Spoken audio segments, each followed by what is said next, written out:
Welcome to Monkey and Frank. My name is Do and my body is Dom. And today is day 5 without cannabis. And one of the biggest things that it's showing me is I'm still missing a lot of self-love. I don't know if it's a trick of the mind, but when I'm not high, it seems like it's what my awareness is showing me, that I don't like myself when I'm not high. And I know it's only an illusion, and I know that if I get through it, and when I get through it, that hopefully that feeling is going to go away. But if not, it's just another thing that I need to look at so that I can continue doing the practice of self-love, which is really important. So I'm a little bit sad. I thought that I had done a lot of progress in that department, but it does seem that my explosion, just like the podcast that I recorded yesterday, is showing me how I don't like being like that. And I know that it's a symptom of my trauma, a symptom of my body. But nonetheless, I don't want to behave like that. I want to be better. I want to grow. But, it's the same concept. In Joe Rogan's podcast the other day, he was talking about brain trauma. If you have a mental illness because of a traumatic brain injury, some people can't help themselves for losing their cool, or you know what I mean? So it's not like I wanted to talk about that brain damage.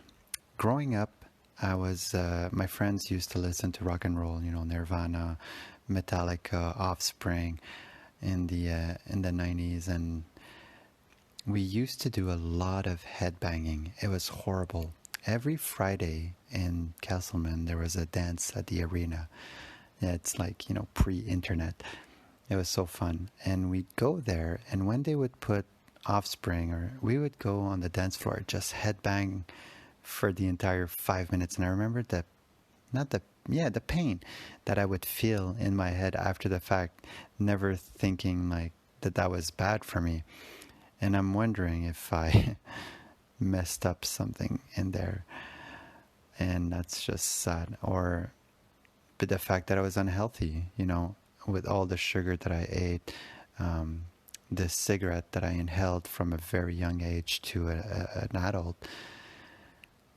The Wim Hof breathing, I feel, is fixing a lot of my issues. And it's not like I explode and I scream, or I get violent or anything like that. It's just I lose my cool. And especially, it's like I go in a vicious circle, but how do you call it? I spiral. So if my wife tells me or asks me to do something, and I see it as a disrespect when I should not, instead of asking a question, I tend to be like, no, how about you do it? I find this very disrespectful and blah, blah, blah. Instead of just being loving and turning around and say, hey, sweetie, I noticed I'm a little bit busy right now. Is it okay if you do it instead? Thank you. I'm sorry. And it's not like I want to be meek. It's not, I want to do it with courage. I want to do it with love. There is no reason at all that I should be exploding. Yeah, seriously, right? The other thing that the lack of cannabis is showing me is that when you smoke cannabis, it gave me the ability to just ignore all my responsibility, but ignore them in a way that's just okay. It's fine. It's spiritual. I don't need to clean up. It's not something that is required, but it is. Now that I'm not high, and after 5 days, I can see everything that I kind of had left aside, and it's all accumulating, and the list just grows and grows and grows. And that's fine, one thing at a time. I knew that this was coming. Productivity is a symptom of sobriety. So if you are going to become sober, know that you're gonna, well, for me anyways, hey Dom, know that now you feel like you need to do those responsibility, and you do, but do not overload yourself to the point of getting frustrated and giving up, because there's a right way to interact with the plant medicine, and especially a master plant like cannabis, and a bad way, which is abusing it, doing it daily, or not doing your responsibility and going to smoke. The thing that used to catch me all the time is when I would want to go smoke and then I would see my responsibility, I would get angry in general because I did not want to do them. I just wanted to go smoke.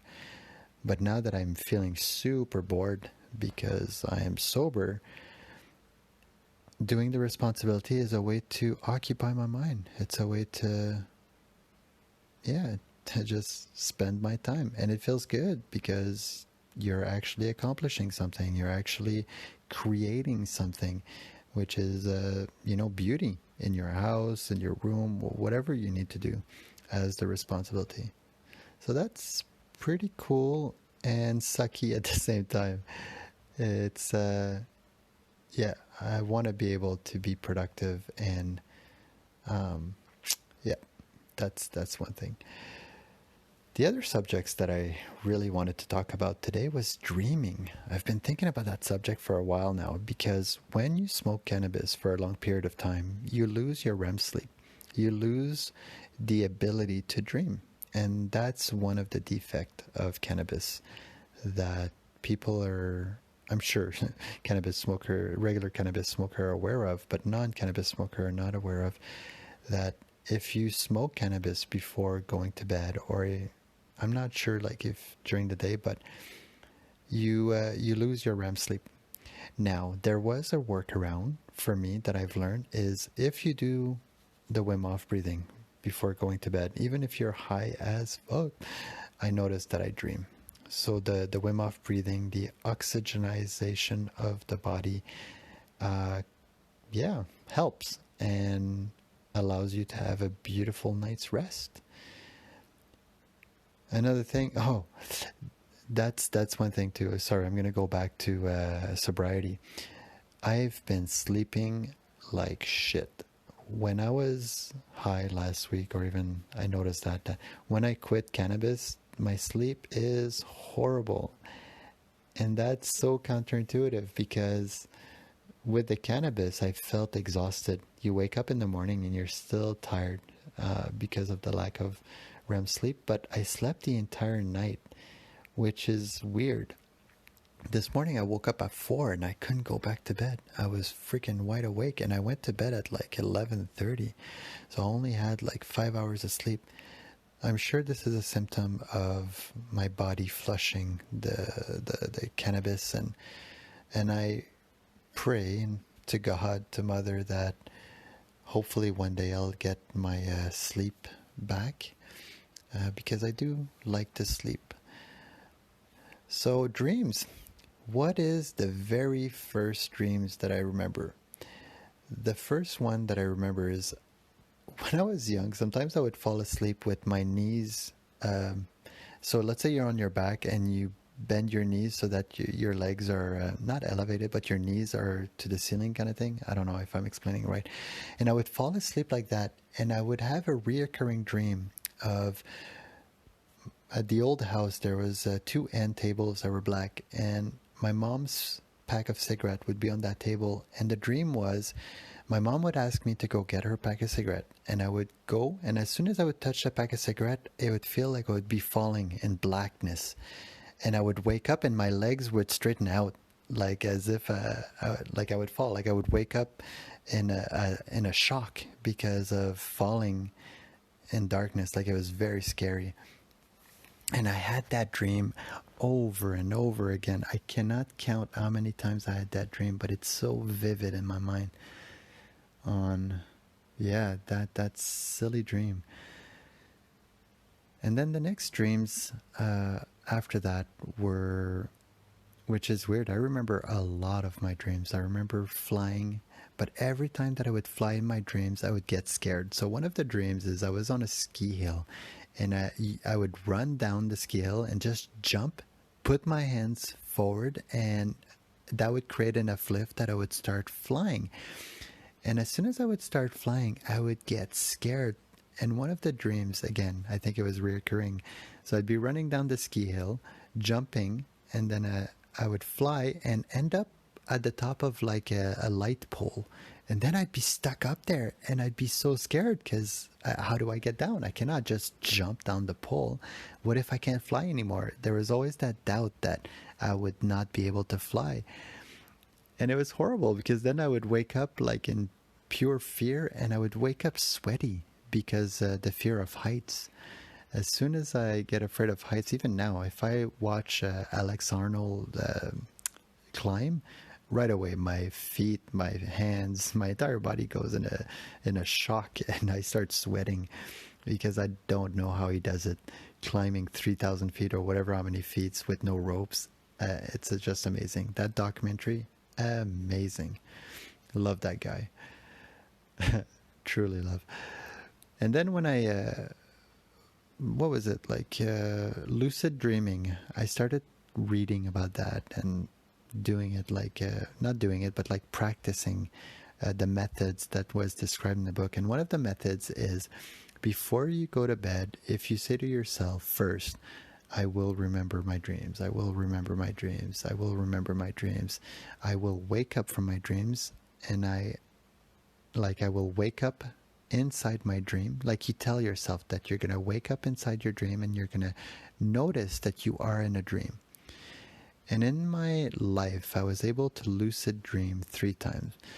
The first time was pretty cool because I remember waking up in the dream, and I was like, holy shit, I'm in a dream. Like, when you realize that you're in a dream, it's so freaking cool. And as soon as I realized that I was in a dream, I was like, oh, then like I want to fly, but this time I'm not going to be afraid because I know I'm in a dream. I start flying, and right away I get scared. Poof, I wake up. I'm like, fuck, as if I still get scared, even though I am totally aware that I'm in a dream. Well, I guess I don't know the rules, right? If you fall in a dream, or if you die in a dream, do you die in real life? Who knows, right? So the second time that I lucid dream, I remember waking up because I was in a car with my friends, and it just didn't make sense. Something was not making sense. Then I realized, holy shit, I'm in a dream. So I got out of the car, but now I knew that any type of strong emotion would wake me up. So I just remember being just slow about it. So I get out of the car, I started looking around, and it was cool. I didn't do anything other than look. I was in a city, people were walking, and I was just like, holy shit, I'm in a dream. So now I take my time and I start flying, but flying very low to the ground so that I wouldn't get scared. So I was just hovering over people's head for a little while, over the streets, over the car. And all of a sudden, I'm like in a shopping mall, and I see this beautiful woman in front of me, and she has a boyfriend. And again, like, I feel a lot of shame for that, but that's just, I'm a sexual being. So I decide to go and test it. So I go to the couple, and I grab her breast, and she doesn't react, and her boyfriend doesn't react. And it's like everybody kind of stopped. All of the people that were in my dream just stopped moving. And I'm like, this is cool. Like, this is really cool. So I see another beautiful girl, and she's sitting on a bench, and there's a guy, again, I think it's her boyfriend, right beside. And I think to myself, I've always wanted to have a wet dream. And you know what I mean? Like, I've never, oh, that's not true. Now that I think back on it, I had one wet dream. I will talk about it. So anyways, I go to this girl, and I decide to shove my penis in her mouth, just to, I don't know why. Like, I wanted to have a wet dream. And when I did that, the boyfriend that was beside her stood up. I get scared because I get scared. Even though I know I'm in a dream, I get scared because he's going to kick my ass, right? And I wake up, and I'm like, fuck. So let's talk about that wet dream. I want to share. One time when I was young, I had a dream, and it was one of my friends that was a girl. I remember it was like at the arena beside my place, and yeah, we made love in the change room or whatever, the where you. Anyways, and I remember waking up, but it was like it's like I pissed my pants. It was not just like cum, a little bit of, no, it was my bed was wet. So I remember like, is this a wet dream? Did I, or did I just pee my pants? Don't know. So the third time I lucid dream was kind of cool. So this one, I was with my actual wife in my dream, I remember. And then I woke up and my wife was right there beside me. And I'm like, hey, I'm lucid dreaming. And she's like, cool. What do you want to do? And I'm like, I want you to masturbate me. Like, I always went back to sex. That's, again, a shame. I'm wondering, like, is there something wrong with me? Or am I just very sexual? And she starts, playing down there, and it feels amazing. And I can tell that it's a dream because she's going way too fast, and it feels way too good. And it's just so cool. But then she interrupts, and she's like, hey, are you sure you don't want to piss your pants, right? And I'm like, oh man, you're right. So she stopped, and I woke up, and I'm like, oh, maybe I should have continued. But either or, that's the last time that I lucid dreamed, and it was pretty cool. Actually, before before even the practice of lucid dream, one of the reasons why I wanted to lucid dream is because when Frank passed away, I was missing him so much, and I was having a dream where a wolf was chasing me, and I was scared, like scared, and I was running, and all of a sudden, my cousin's car just parks in front of me. He's like, "Get in, I'm saving you," kind of thing. So I get in his car. I'm like, "Man, thank you. I'm so happy that you're here. Like, I thought you were dead." And then I turned around to him. I'm like, "Hey, do you have any smokes?" Because in this life, I was so annoying. For a while, I would attempt to stop smoking by not buying cigarettes. But then I would go see my cousin, and I would kind of, "Hey, do you have a smoke? Hey, do you have a smoke?" And he would always buy the Indian smoke instead of like the expensive kind. But Indian smokes they don't taste good. Personally, I never enjoyed them. And even in the dream, I'm like, "Hey, do you have any smoke?" And he's like, "Yeah, right there in the bag." And I'm like, "Oh, Indian?" He's like, "Man, go fuck yourself. Like, if you want smokes, go buy you some." And I remember laughing, like, even after he died, it was still the same thing. Anyways, and I woke up from that dream crying because, it's my cousin. He had passed away, and I had like such a big trauma about it. And I was so sad. And then the next time I dreamt of my cousin, I remember he came in the dream, and I'm like, "Hey, dude, like, you're here. You're fucking here, but you're dead." And I couldn't believe it. And I was at a family reunion, and I turned to my uncles and aunts, like, "Do you see him?" They're like, "No, he's right here. Are you sure?" And then I kind of realized that I was in a dream, and I'm like, "No, that's impossible. I can't be in a dream. It feels so real." Like, I was touching him, I was hugging him. There was an apple on the table. I grabbed the apple. I was looking at it. I'm like, as if I'm in a dream. It's so freaking real. I take a bite. It tasted like an apple. I go to the wood grain there was a post, like a wood grain post, and I was touching the wood, and I could feel all of the graininess under my finger, and I could feel all of the little cracks of the wood, and I was like, gee, Biss, I can't believe that. And this lucid dream was the thing that kind of sparked it, because when I woke up again, I was crying, because after inspecting the apple, after inspecting the grain of the wood, I'm like, well, maybe it's not a dream. Like, maybe my cousin is back. Like, maybe this is my new reality. And I remember thinking, like, if this is a dream, I don't want to wake up. I just want to stay here with my cousin. I don't care about the other life. I just want to be here. And I was crying, and I was crying. I'm like, oh man, I was crying. And then I wake up from that dream, and I was so freaking disappointed that I was back in my body, that I was back in this life, because I was so sad, and it was not a good time in my life depressed to the core, not having a good time or a good relationship with my girlfriend, which is now my wife now. Like, it was horrible.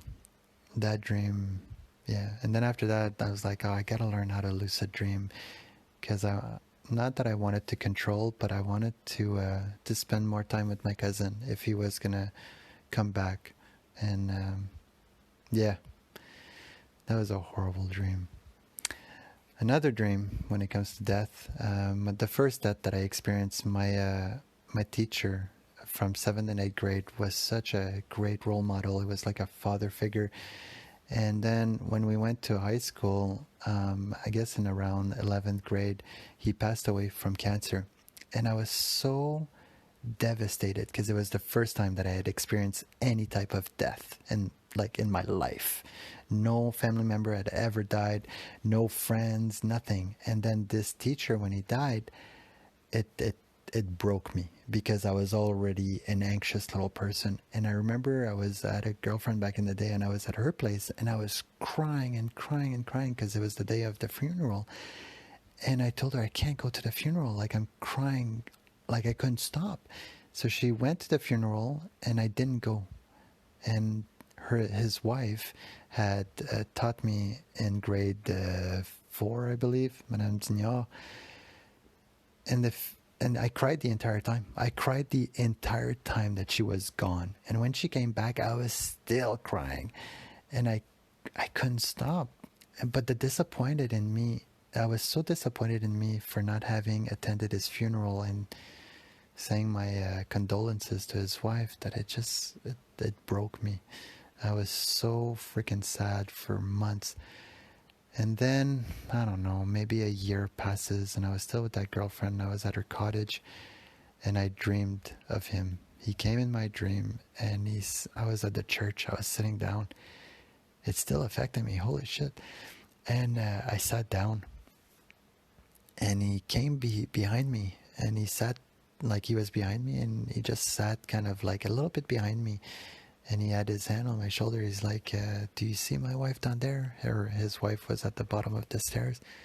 And I was crying because I knew he was dead. And I knew that it's not like I was lucid dreaming, but like I knew, right? That it was just, he's dead. And I couldn't look at him. That was the weird part too. And he just put his hand on my shoulder, and he's like, you see, my wife, she doesn't blame you for you not coming. We understand. Like, of course, he was talking to me in French. It's like, we understand. Like, it's normal. You're sad, but don't worry. Everything's fine. She's good. I'm good.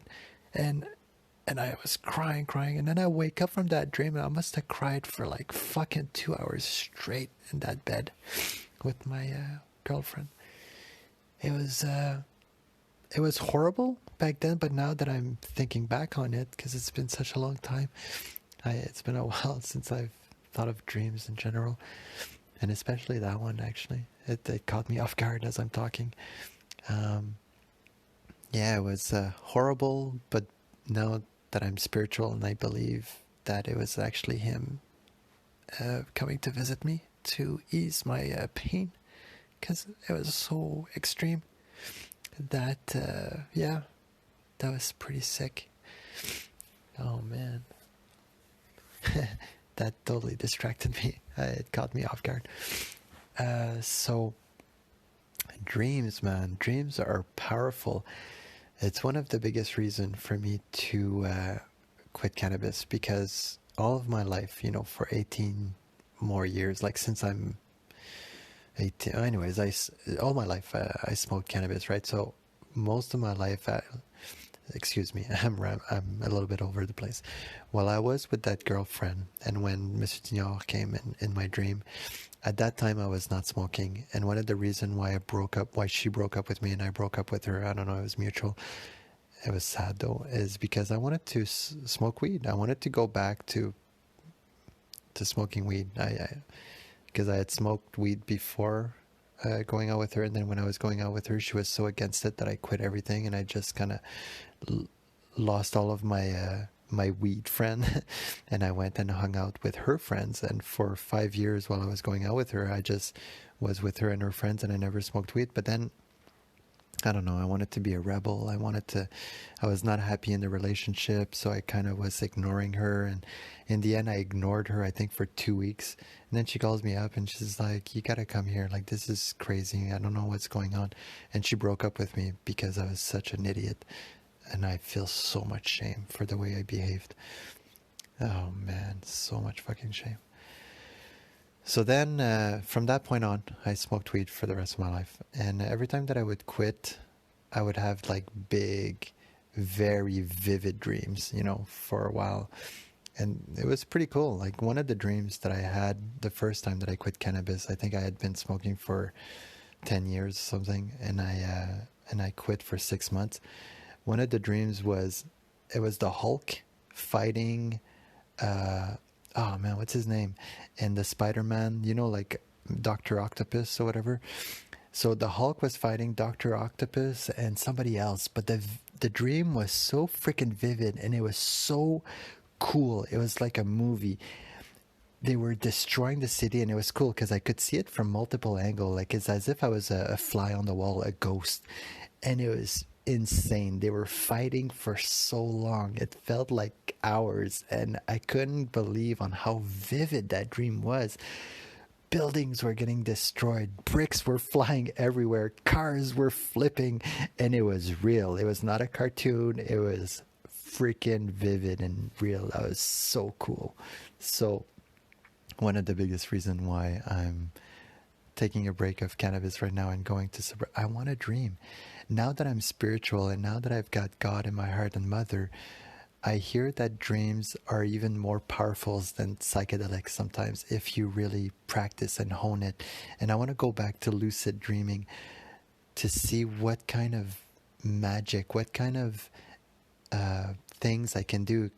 So people, dreamwalkers, can manipulate energy, can go see other people's dream, and can really explore that, because that realm is basically like your inner self. You know how I say that your illusion, your external illusion is so freaking detailed, right? All of the houses, the parks, the friends, the family and everything.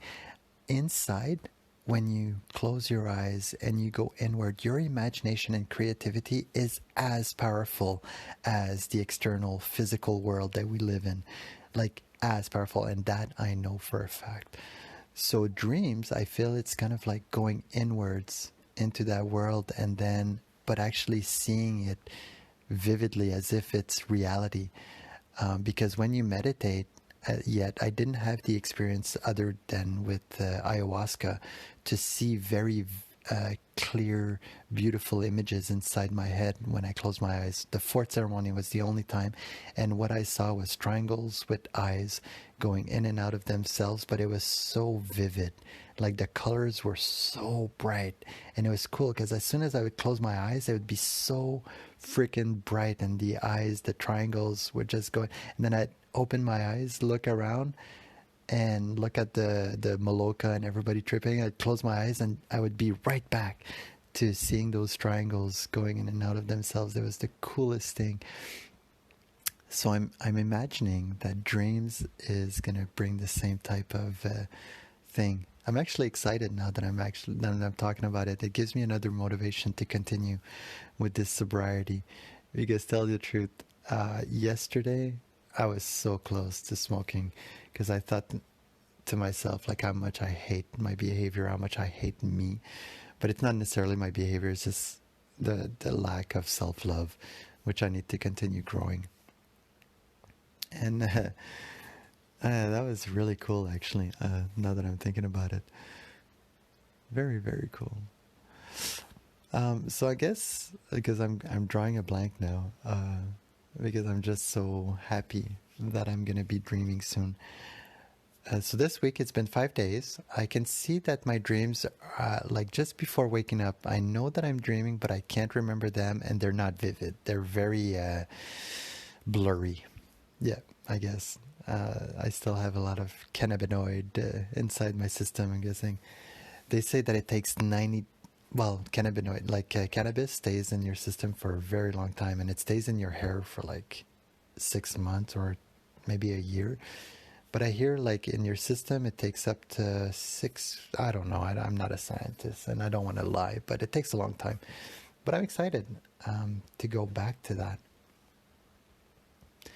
Other dreams that I had, which were common, was getting chased by bad guys. One of them is bad guys were chasing me on a roof, and I would go from roof to roof to roof.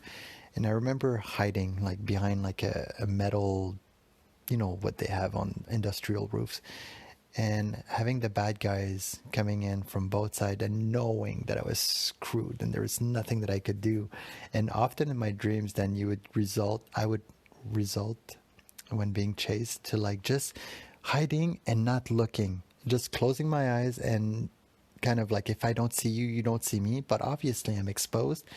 But somehow it would work. You know, all I had to do is close my eyes and put myself in the bowl and did not see me. And the bad guys I felt were just walking past, and then I would wake up out of fear. Other dreams, another dream where those ones were fun, where I called them dreams with courage. So I had dreams where I was getting chased and absolutely no courage, and I was just scared out of my mind, to dreams where I was courageous. So one of them is like I'm in Vietnam. I had this gun that would shoot like little tacks, like just little tiny things. But I would be running down the trail in the jungle, and then bad guys would come out and I would just shoot them. And there would be no blood, but I would be shooting them, right? And I'd be full of courage and full of fear, but full of courage. To me, courage is basically fear, but with like determination. So you've got fear, but you're still moving forward. So I was running down that jungle, just shooting people left, right, and center that were coming down. And then as I ran out of bullet, I remember throwing my gun to the last guy that came out, and I just took out my knife and jumped, and I woke up just before I could stab him. But I remember waking up with like, fuck yeah, like courage, you know. That was, and I had multiple of these dreams of courage. One of them was, there was a dream where I was in my car, and there's another guy and for like, it just jumped to the frustration part where this guy and I were fighting. That's all. Like, I don't know what happened in the car, but we were fighting. And as I was punching him, which I was able to duck all of his punch, and I was hitting him, but I was not doing any impact. I would hit him like straight in the face, and it would do nothing. Like even my fist, like as if I couldn't get a good punch. And that dream lasted a while, and I was getting kind of discouraged because I was moving, punching, and I was avoiding. And I thought to myself, like, this is like, I'm doing great, but I'm not doing any damage, like at all. And I felt like I was hitting him like with a feather, like my fist was a feather. It was horrible. I remember waking up like, man, this sucks. And then other dreams would be like, you know, I'm a superhero, and I would sometimes fly and just like kind of hit like super big monsters, like pow, pow, pow. But often these dreams, I would wake up with fear because I'd be flying. And every time that I'm flying, even now, like that's one thing. If I go back to lucid dreaming, I am sending forward great energy so that I can learn to fly in my dreams with, I mean, it's okay to have fear, you know, like if fear comes up, but to be able to, not overpower, because I don't want to overpower my feelings. My feelings are not mine. I want to become friends with them. I want to see, why am I afraid? Did I die in previous life of like falling? Maybe. Did I die in the previous life of this and that? Like, oh, sharks. Yes.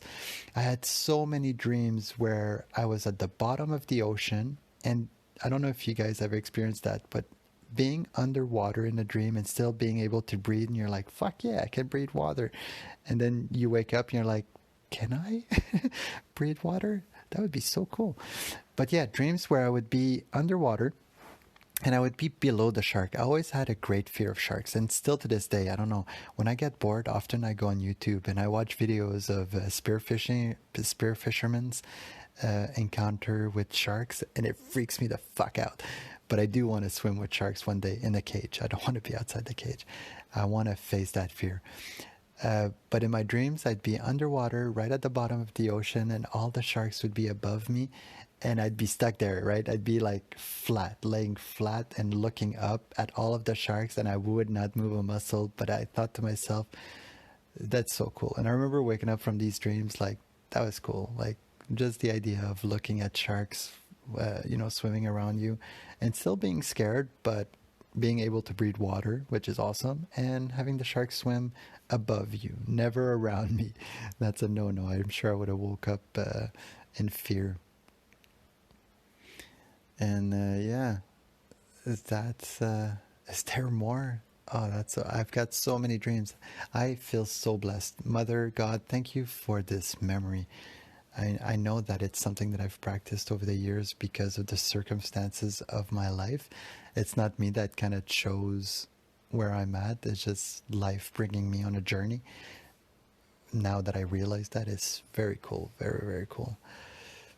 But yeah, dreams. Oh, thank you guys for listening. That was a cool podcast. And Monsieur Dignard, if you're listening, thank you for coming in that dream and showing me a sign that there's more to life. But I didn't believe it back then. I didn't believe in afterlife.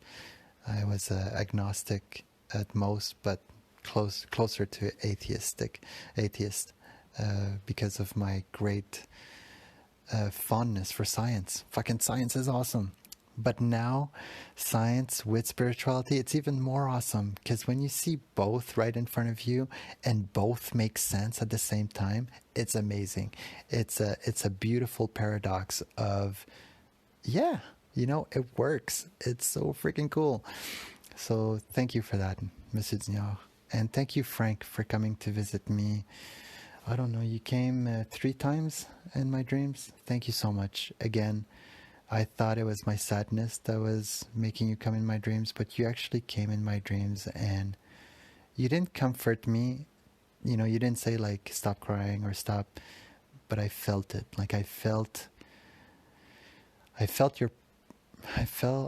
your presence telling me like, don't be sad for me, live the life as I lived it, like full on to the max, enjoy, do as much as you can, be with friends, be with family, and just go crazy. But I wanted to thank you for coming to save me, first from that wolf, 2 for always giving me a hug and being there for me and having these beautiful conversations that I don't really remember, but that one where with the apple in the wood, like I remember talking to you for so long. And then the third dream that I remember from you is your sister was there. We were in her room and you showed up. And again, I asked her, do you see him? And she's like, no. I'm like, he's right here. Do you want me to talk to him? Do you have any questions? And I remember just talking to you for so long and kind of translating, not translating, but like, you would tell me what to tell your sister, and it was just so cool. So thank you for that. I really, really appreciate that. And thank you for supporting me. I know that before you passed away, you were sober, and that means a lot to me. That, not that you were sober, like I don't care, like I really don't care if you were sober or not, but I'm just saying like, it feels meant to be, like for whatever reason. The fact that you became clean, and Frank, man, like, I know you went through a hard time like here in this life when it came to drugs, because for a while he was addicted to cocaine, and that's an insane drug. And I even remember when he was on cocaine, I would try to hang out with him, but he was way too intense. Like I felt like he wanted to kick my ass at every 2 seconds. So I remember taking a break of Frank during that time. I want to tell that story. So one time, so Frank, just to show you the type of person he was, one day he comes to my place. He's like, hey, do you want to go to the Canadian version of the Super Bowl? It was in Ottawa, the Grey Cup, I guess it's called. I'm like, fuck yeah. And it was super cold. And as we got, like, he picked me up, we go in his truck, he stops by to his drug dealer and he picks up, what did he pick up? Like meth or something like that? Yeah, something like that. I don't know. It was meth or MDMA. I'm not sure. But he just before leaving, he snorts that, and he just drives. And we go to the Grey Cup, and while we get there, I had weed on me, but we didn't have any rolling paper. And once we got inside the Civic Center, we couldn't get out, and you couldn't go buy any paper. So we did the prison style, where if you a pack of cigarettes have that foil, and that foil, if you burn it just a little bit underneath, the paper separates, it lifts up the corner, and then you can just peel that paper back. And we used that to roll a joint. But we were like watching the game, right? And of course, you're not allowed to smoke a joint in the stand. But Frank rolled that joint, sparks up, and we were smoking. And there was like a family right beside with kids, and I was feeling so much shame, but still I was smoking because I was an addict. And there were people around like, hey, are you going to share that? And Frank's like, fuck you. And I felt so much shame when I was around him, because he was so extreme and so courageous, like so fucking courageous, where I was a freaking pussy. And I still am. I feel a pussy, but I'm getting better. I got to stop calling myself names. And another thing about that, today I realize, not today, but I keep realizing, like when I'm driving, because of the bad habit of driving fast and being angry all the time, it's always like me against everybody else, right, on the road. And I'm like, oh, look at this fucker. And when I get cut off, or if somebody like merges in front of me and now he slows me down, I'm like, oh, you motherfucker. And today I was realizing, like, every time that I do that, every time that I call somebody else a stupid name, just like out of habit, I'm calling me that name. Like everybody else is a pure reflection of me. And like, if that person would be outside of his car talking to me, I would be so friendly with them. I would, no matter what. But because I don't know that person and he's in another car, I hate him with all of my life, with all of my being. And that makes no fucking sense. So today it really hit home. So when I went and picked up my children and I came back home, I was really aware of when my mind would go to call somebody a name. I'm like, hey, I see you, my friend. This is just old grooves. I'm sorry I trained you to behave this way. Let's go back. Let's go into a loving state of like, it doesn't matter. Like, we don't have to race anywhere. You know, it's just the one thing that I noticed though, when we're driving in traffic, when we're driving, people in Ottawa have a super unhealthy frequency. Like the energy on the road is horrible. It's horrible. Everybody's so freaking pissed off all the time when driving. And maybe it's just an image of me, but I see it in everybody. Like, you can tell that people are pissed off all around you. So it's super hard to stay calm and not to fall into that frequency, because that frequency is the main super powerful frequency on the roads. Like Canadian roads, that's the frequency. It's not a positive one. So I'm going to try to change that personally, because I noticed that when I'm calm, and when even like if somebody's super tailgating me and I allow it and I surrender, something's going to happen where you're just going to back off. I noticed. I mean, I'm going to put it into practice. I'm not sure if my theory's right, but the first theory is that roads are super negative, meaning like everybody on the road has a very negative frequency.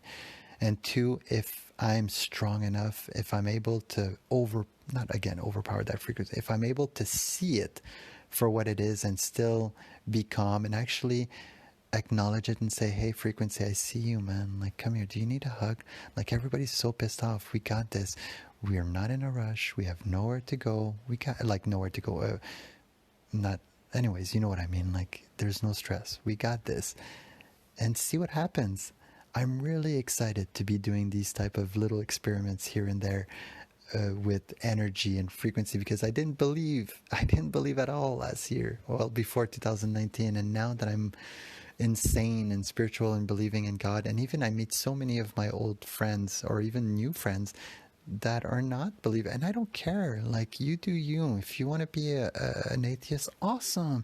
If you want to be awesome. You want to be a Muslim, fucking awesome. You do you. Not like, it's my illusion of you guys is exactly that, an illusion. I'm here for me to grow spiritually, so to prepare myself to die for the next journey. You know, it's not like I've got a goal, but I've got a destiny. And the way to get to that destiny and the way to get to that goal is by being here and now, fully. Here and now, fully. I love these podcasts because I'm so here and now while telling my story, even though I'm like kind of not necessarily thinking, but things come up. Like right now, my goal was to talk about dreams, to talk about my shames and everything. And it just comes up one idea after another. I'm just, talking in the here and now. And it feels great to be a silent mind. So again, thank you for listening. Thank you for this crazy ride. Thank you, God. Thank you, Mother. I really am so... Thank you, Allah. Thank you, all of them. All of them. Seriously... I don't know I know nothing. If there's 1,000 gods, one God, I don't care. All I care about is you guys. I'm going to look, I'm going to see, and I'm going to feel. And if it's a negative feel, I'm still going to look at it and support. I want to trust life so much so that life supports me and I support life. Ah, it feels good saying that. Thank you so much. I love you with all my heart. Monkey and Frank for life. Frank, I love you. Oh, man. See you later, guys.